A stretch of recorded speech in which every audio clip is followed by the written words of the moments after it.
Joe Pesci is an odd guy. Not a freakish kind of odd. It's just that he goes completely against the grain of the public's perception of him. One day, he's a guitarist whose dream is to become an East Coast lounge singer. A couple of years later, he's playing opposite Robert De Niro, and Scorsese fans are instantly all in on this 5'3" ball of energy. Today, we are going to explore why Joe Pesci has led one of the most interesting lives of any actor. But before we get started, subscribe to our channel, Weird History, leave a comment, and let us know who you'd like to see us cover next. Now, go get your shine box.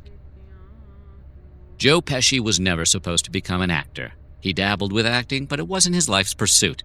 Pesci really wanted to be a singer. Acting was something that just paid the bills and helped him stay visible in the entertainment industry. Funny enough, he sort of ended his career as a lounge singer. But we'll get to Vincent LaGuardia Gambini Sings in a few minutes. The truth is that Joe Pesci's life has been anything but ordinary. Having grown up in some seedier neighborhoods of New York and New Jersey, the Four Seasons were formed in part by Joe Pesci. Frankie Valli, the Four Seasons singer, used to get his hair cut by Joe. According to Valli, the two were pretty close. They'd known each other for quite a while before the Four Seasons even formed. Valli even said that if Pesci didn't become an actor, he would have joined the mob on some level. So how did Pesci single-handedly make the Four Seasons happen? He also happened to be friends with Bob Gaudio, the 15-year-old keyboardist and wonderkind songwriter for the Royal Teens who co-wrote Short Shorts. Pesci introduced Gaudio to Valli, knowing that the keyboardist was looking for a new band.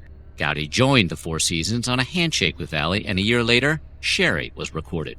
The band skyrocketed from there. The members of the Four Seasons considered Pesci such a valuable element to their success, they invited him up on stage when they accepted the 2006 Tony Award for Jersey Boys, the Broadway musical about their band. While it's hard to imagine Pesci standing in line for It's a Small World, Pesci got some of his greatest inspiration from Disneyland, a Disneyland employee to be exact. Pesci based his performance as police informant Leo Getz on various Disneyland employees he encountered over the years. The way Pesci explains it, he encountered a specific Disneyland employee's odd speech patterns one afternoon. Pesci asked a Disney cast member directions to Fantasyland, and to paraphrase him in an interview, they look at you and go, okay, Fantasyland, okay, I got it. They give you 6,000 okays, Pesci said. This unusual but brilliant choice kept Pesci around for a total of 3 Lethal Weapon movies.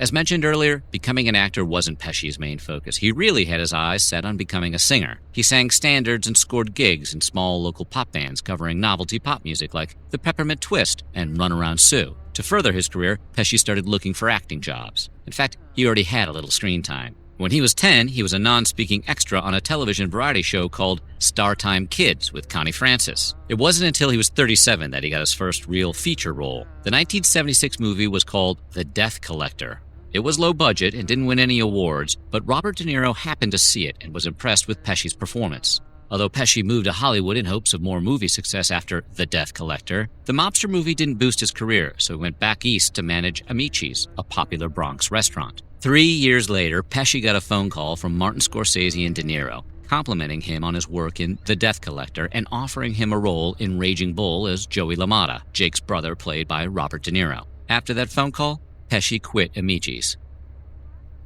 Pesci's father, Angelo Pesci, was a forklift driver for General Motors with a part-time job as a bartender. Pesci's father was also insistent he did not lead a life of hard labor the way he did. Instead, Angelo pushed his kids into show business in hopes of forging a path out of poverty. Although it wasn't his first love, Joe began to get roles in plays at the age of 5. Pesci then found himself on the Star Time Kids variety show at 10. He looked back on the experience of getting nudged into acting with mixed feelings. I don't know if it's the right thing to do, push your kids into something and then stay on them until they do it.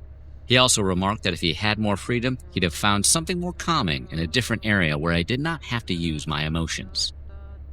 Sometime around the middle of his adventures in the entertainment business, Pesci formed a small nightclub act with the late Frank Vincent. Vincent, as you'll remember, was whacked by Pesci in Goodfellas, then whacked Pesci in Casino, and then was whacked by Tony Soprano's crew on The Sopranos. The duo called themselves Vincent and Pesci, and they based their act a little on Laurel and Hardy and Martin and Lewis, a little comedy and a little music.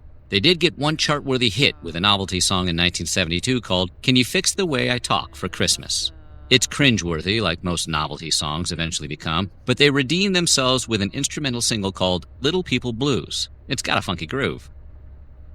Along with being a gifted singer, Pesci was also a skilled guitar player. Again, listen to Little People Blues and say he's not a funky guitarist. In the 60s, Pesci put a lot of guitar time in local New Jersey bands, most famously with Joey D and the Starlighters, a group known for their tune Peppermint Twist. Pesci was in and out of bands during this period in his life, so he didn't stay with the Starlighters for very long. When he left the band, Jimi Hendrix took over on lead guitar. While Hendrix's tenure was also short-lived, it's a strange connection you probably hadn't heard of until now. Eventually, Pesci scored a record contract for a solo album. His debut, Little Joe Sure Can Sing, was released in 1968 and got very minor attention. The record is something of a collectible now. It was never reissued after its first small pressing, but Little Joe's rendition of the Beatles' Got to Get You Into My Life is worth a minor amount of internet searching.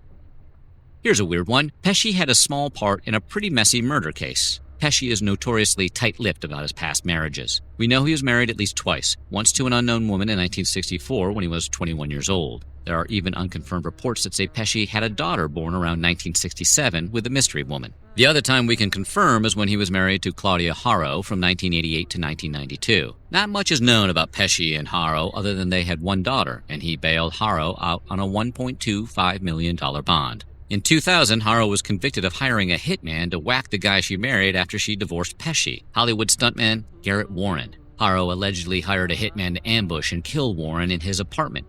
But when Warren survived the attack, she allegedly hired another hitman to finish the job. The second attack never took place, and Haro was arrested in 2005. Pesci not only bailed Haro out on a $1.25 million bond, but he even showed up to her murder trial. It should also be noted that during the preliminary hearing, a witness strongly implied that Pesci paid for the hits that Haro put out on Warren. Pesci always wanted to be a singer, and even though he took a few shots at the musician life, he never became known for his music. But that didn't stop him from trying. In 1998, 6 years after starring in My Cousin Vinny, Pesci leveraged his role as Vincent Gambini and recorded an album as the fictional personal injury lawyer. The album was titled Vincent LaGuardia Gambini Sings Just For You. The album wasn't well received, and Pesci took more than a few hits from critics. With Lethal Weapon 4 already filmed, he would announce his retirement from acting less than a year later. Following his publicly declared retirement in 1999 from acting, Pesci has remained elusive to the general population both on and off screen. He's only made a few appearances, a couple of movies done as a favor for his friends Scorsese, De Niro, and Meryl Streep. That said, he seems to have caught the acting bug again, having appeared in an offbeat Snickers commercial and playing a key role in Scorsese's Netflix film, The Irishman.